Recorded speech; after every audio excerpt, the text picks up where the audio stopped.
story, and she's walking up the hill from Newhaven to the poorhouse. So 1898. The girl walked up the cobbles of Laverock Bank Road, then stopped to look back down the street and out to sea. The low grey clouds reflected on the water, which was swirling up into frothy, foam-crested waves.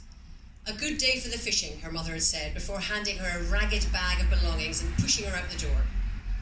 Her home, in the long row of tiny fishermen cottages along the shore, was only a 10-minute walk away, yet she felt it was miles away, so alien did it feel coming up the hill towards these big stone houses where the rich folk lived.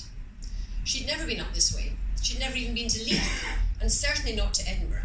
But she had been to Granton once, in the summer for the gala day, when she was allowed to sing in the choir.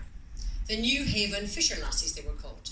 Aged 13, they sat in the front row, cross-legged, wearing the uniform of all the Newhaven girls and women, a red and white striped petticoat and yellow-white striped apron with its deep pouch. Around her head she wore a paisley shawl.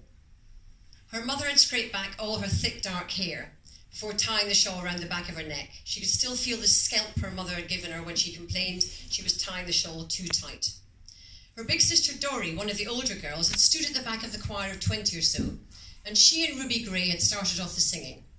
Call her herring, call her, is it oo or ow? Ow. And the Boaty Rose were the only songs she could remember off by heart. What a day that was. People clapped, told them what good voices they had, what a fine choir they were.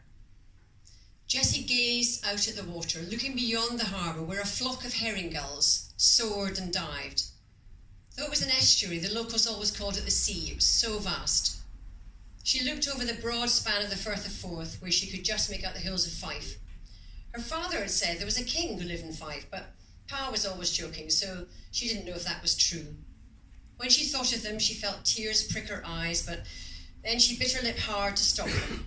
She just had to accept that Pa and her big brother Johnny were gone now. All 10 of the men and boys who'd gone to sea that day were dead, drowned. The fishwives all said it was the girl's fault, that she was cursed.